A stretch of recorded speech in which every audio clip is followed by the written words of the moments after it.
All right, I think I'm live. What's going on, ladies and gents? Hold on one second. Let me make sure that I'm on. Hold on. And well, we always got some stuff going on in the wall, don't we? Hold on one second. Let me make sure that I'm on. Hold on. All right, boom, I am. All right, so there I am. All right, so what's going on, everybody? Hello. I'm going to shoot this. Uh, my friend Jessica's always telling me that you talk too long. Just make them short. I'm sorry, I'm not gonna do that. Not this time. I will edit this when I'm done because I figured out how to edit partially or whatever. But anyway, so today we're gonna talk about the book that I just finished. Actually, a few days before she passed, which is extremely ironic. I finished this book 9/22. It took me about a day to read it. Um, I gave it a score of 4.8 out of 5. The book is, as you can see on the screen, Assata.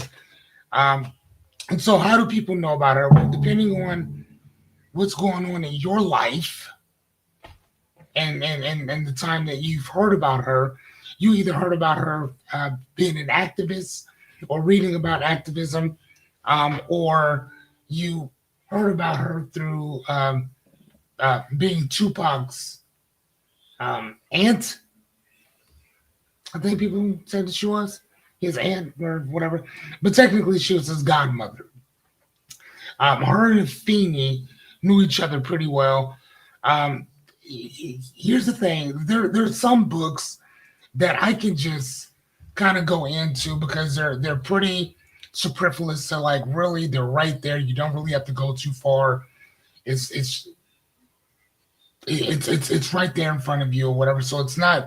You can talk about it, you can argue about it, whatever. But everything that you need to know is right there.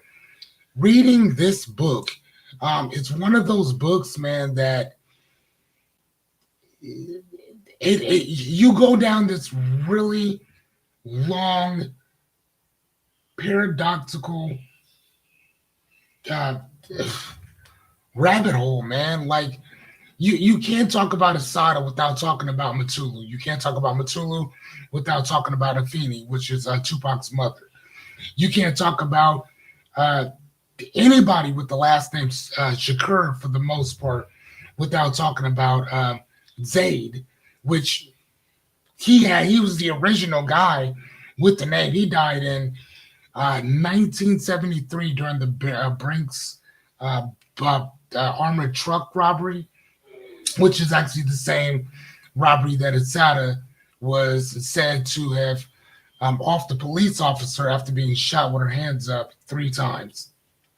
Even the medical examiner said that it was impossible for her to shoot anybody because her arm was rendered useless after being shot in the back and the arm. So, you know, you know how our government is. Anyway, like I said, man, this book goes down a hell of a rabbit hole.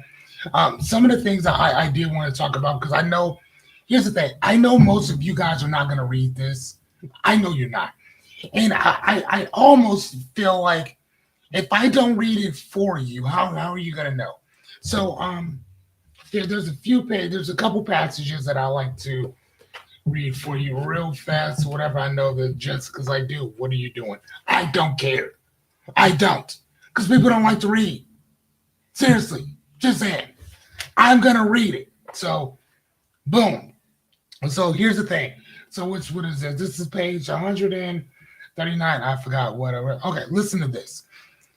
Nobody in the world, nobody in history has ever gotten their freedom by appealing to the moral sense of the people who are oppressing them. So what is she talking about? She said, and she goes on to say, once you study and really get up under the hood and understand the way that the system in America works, then you'll see without a doubt that the civil rights movement never had a chance of succeeding. And then she goes in and talks about that quite a bit. Um, the, there's another book that I'm going to be talking about in a little bit. It's this one right here. This is by Stephen Pinkerton, Harvard professor, and it's called "When Everybody Knows That Everybody Knows." And we're going to get into that That's going to be my next report review. But when everybody knows that everybody knows, Jane Elliott is a an amazing educator. She's been educating for longer than I've been alive. I'm 46. Um, but she said she had this whole thing where she talks to people about racism and this and the other, and she always says, "Would you want to be treated like we see them being treated?" Then nobody raises their hand. So she's like, if you wouldn't want to be treated like that, why is that okay for them to be treated like that? Right? If you would be treated like this, you would want somebody to stand up and say something, blah, blah, blah, whatever, whatever. And reading Assata's book is one of those things that literally it makes you stand up and take a personal account of where are you at today, right here, right now, right? What she was going through was the 1970s. And I'm looking over here at this thing. Let me see if I can pull this up because I really want you guys. Oh, okay. It says that it's sharing my window. Okay, no, that's fine. I want you guys to see some of the things that she was actually being charged with. Um, and it's really crazy. But this woman, by herself, and I want to say that again, by herself. I want you guys to look at this. Hold on, let me see. Where are we at? I want you to look at this. And again, we're talking about Assata Shakur here. Here's the book. I'll pull it up in a second. Assata Shakur. And I want you to look at some of the things that she was charged with. 1971 bank robbery in the Bronx. Charged with attempted robbery of a bank. Outcome, acquitted. Second one, 1971, bank robbery in Queens. Charged. Attempted robbery of the Statler Hilton Hotel in Queens. Right? Outcome, case dismissed before the trial even began. I think this is the one when it was so crazy. The bank manager during the trial, was it that one or I think it was another one? I think it was another one. When the feds brought her up to the stand, she was like, "I told you guys on multiple occasions that this woman right here is not the one who robbed our bank. I told you that when you asked me. I told you that when you showed me a picture of her. I told you that this wasn't the woman on multiple occasions. It's not her. It was another woman. This one here's a short black lady, Assata she was talking about. The other one was way taller than her and darker. We told you this, right? You can't say have to drop the case and all that other stuff, whatever. Okay.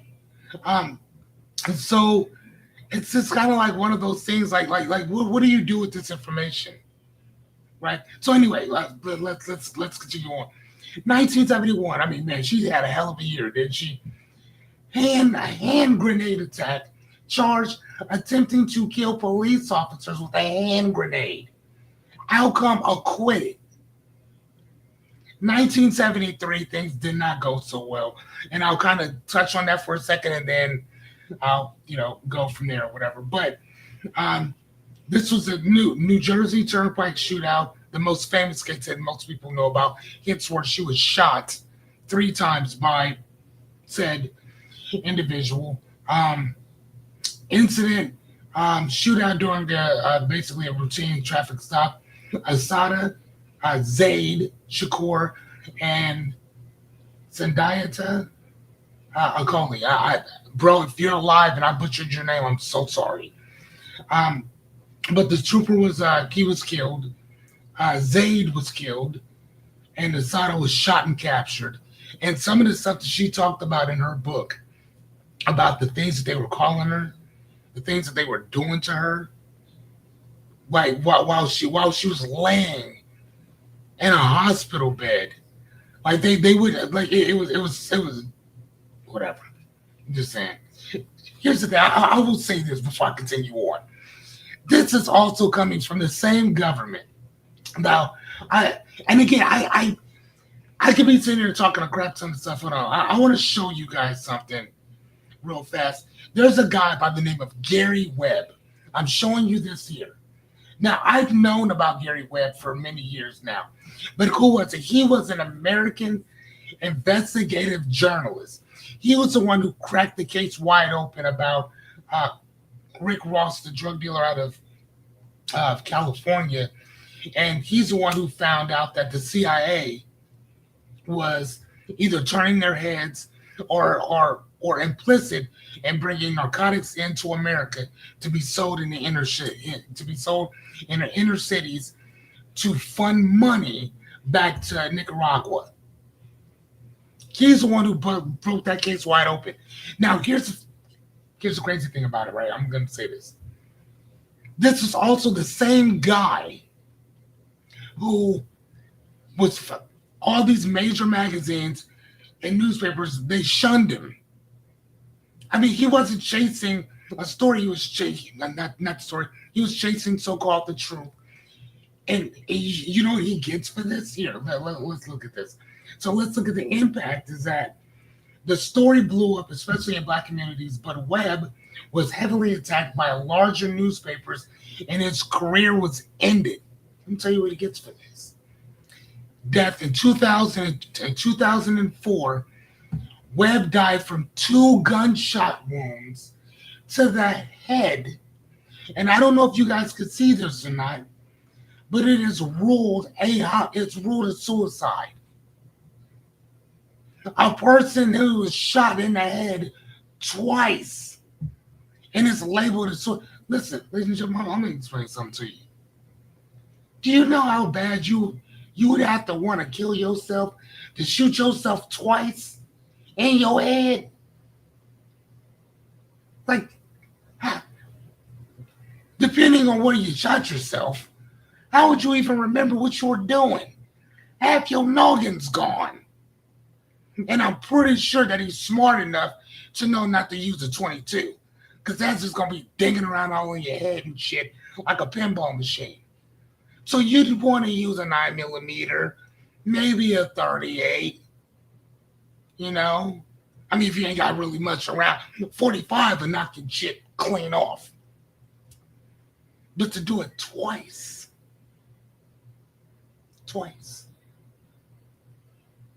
And as you can see there, it says that his murder is labeled convert. My brain just is going blank. Sorry. Controversial. Are they ready to shoot yourself twice in the head? Just saying, who knew, right? Who knew? Who knew that the government was allowing this stuff to happen? Huh. You know, one of the things that she also said, I think it was maybe page 82. I'm gonna read to see. Again, I'm sorry, Jess, because my girl, she like, dude, man, you take too long with some of this stuff. I don't care. Damn it. I like to read. I'm gonna read this. I don't give a shit people don't show up. I showed up. That's all that matters. You keep talking, and I'll come to your people's houses and I'll read in your front lawn. Hello. Anyway, okay. So it says, listen to this. It says, everybody isn't a criminal. I told him. She was talking to one of the marshals or whatever. She said, I told him. And they've got criminals locking up criminals. There's a whole gang of criminals at the White House. Remember, she wrote this book in 1987. And she was talking about that then. In 1987. Talking about how there were crooks and horrible individuals there. But here's something else I wanted to read because I thought this was so good. I was like, wow, this is crazy. But I want you to listen to this and then I'm done. Okay, I promise. She said, this is page 116. She said, the more that I watch how boys and girls behave, the more I read and the more I thought about it, the more convinced I became that this behavior could be traced directly back to the plantation, when slaves were encouraged to take out the misery of their lives on each other instead of on the master. She says that the slave master taught us that we were ugly, that we were less than human, that we were unintelligent. And many of us believed it. Black people became breeding animals, studs and mares. A black woman was fair game for anybody at any time.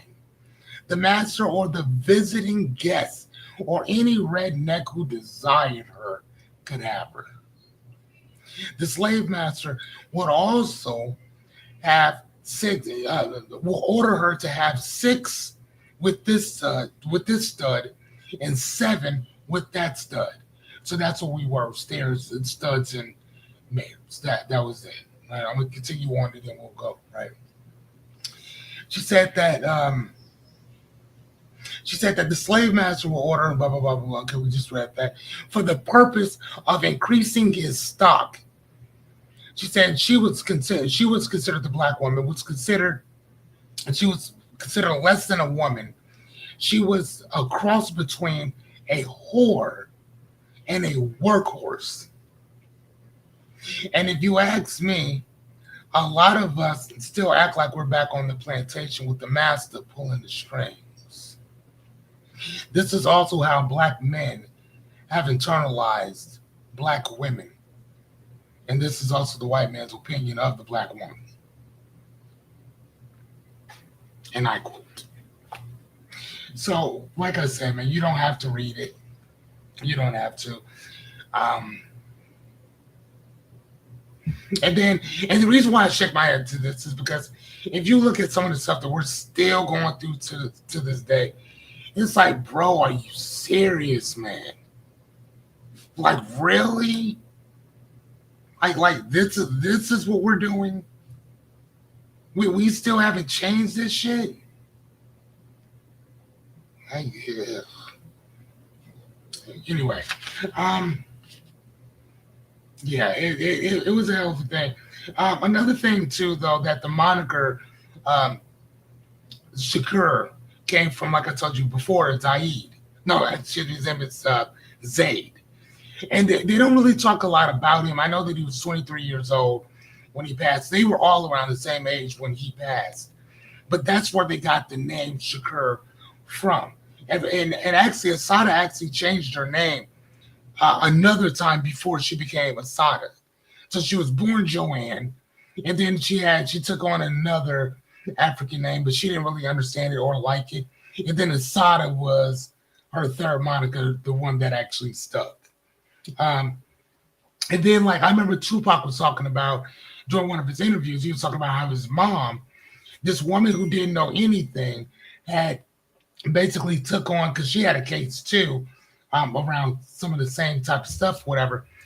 And he was like, yeah, she didn't really know any of this stuff, blah, blah, blah. And she took on the United States government and beat them, which she did.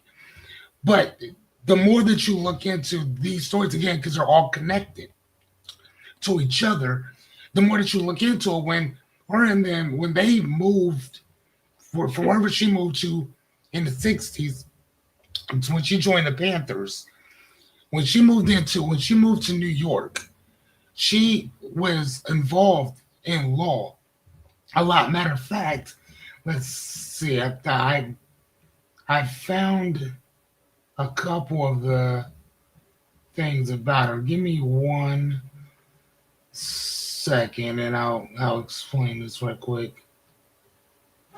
Okay, that's Mopreme. Okay, there it is. Sorry about that. So it said, and so yes, she actually was a part of Panther 21, which is a subset in New York. It said that Assata Shakur, Alice, what was her name, whatever, she did actually, in fact, work at a law center in a law office or whatever in Harlem. Or whatever. So it wasn't like she didn't know anything. She knew a lot about what they were doing. Yes, that's the reason why she She represented herself. Now, here's something else that was kind of crazy, right? I'm gonna go back real fast. What I'm gonna, I know you guys are like, damn, like, why are you all over the place? Every one of these cases that you guys see, when you guys see either it was dismissed or acquitted or whatever, every one of those cases is when Assata represented herself. Now her aunt was also an attorney too, so her aunt would be like second counsel for her. But Assata represented herself, so she talked to the jurors directly. She was in charge of not in charge, but in bringing in people for the trial and this and the other. The only time that when she lost, it's when the judge told her that number one, you cannot represent yourself, which is a direct conflict to the Constitution. But whatever. And they brought that up too, several times. She wasn't able to speak for herself. She wasn't able to talk to the jurors. She was, I mean, basically her rights were literally stripped from her, and hence when she couldn't talk for herself, jury came back that you're guilty of murder. And then now in the book she does not talk about, and I'm just gonna be honest with you, she does not talk about how she escaped. She doesn't talk about where she was, because again, she was in New York supposedly for quite a while before they moved her, before she went to Cuba, because I think she got to Cuba in 1984. She escaped from prison in 1979 or whatever. So that's kind of, yeah. But anyway, like I said, man, it was an amazing book. I loved it. I would love to hear if any of you guys have any questions. I'd love to answer them. Let me see. Does anybody have anything? Let's see. I don't think we have anything on there anyway. Hold on one sec. Who's this? Hey, Christopher. What's up, champ? Anyway, if you have any questions, ask, all that good stuff, whatever, you can DM me or whatever. But anyway, thank you guys so much. Like I said, it's a great book. It was a very interesting read, and the fact that she just passed, literally, I think like 3, 4, 5 days ago, it was kind of like a bittersweet type of read, man. Like it was a really good read. I recommend. I would recommend you reading it. So, to further notice, probably tomorrow, I'm going to be doing another review on this other book that I have. But until then, I'll see you guys later. Deuces.